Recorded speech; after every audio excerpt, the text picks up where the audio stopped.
ಬಳಪ ಹಿಡಿದ ಭಗವಂತ ಇರುತ್ತಾನೆ ನಮ ಸುತ್ತ, ಅವತಾರ ನಾನಾ ರೂಪವೋ.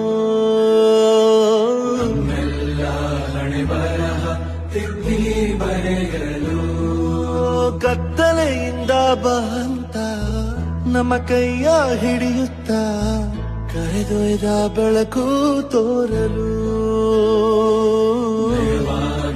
ಗದರೋದು ನಮ್ಮ ಬೆಳೆಸಲು.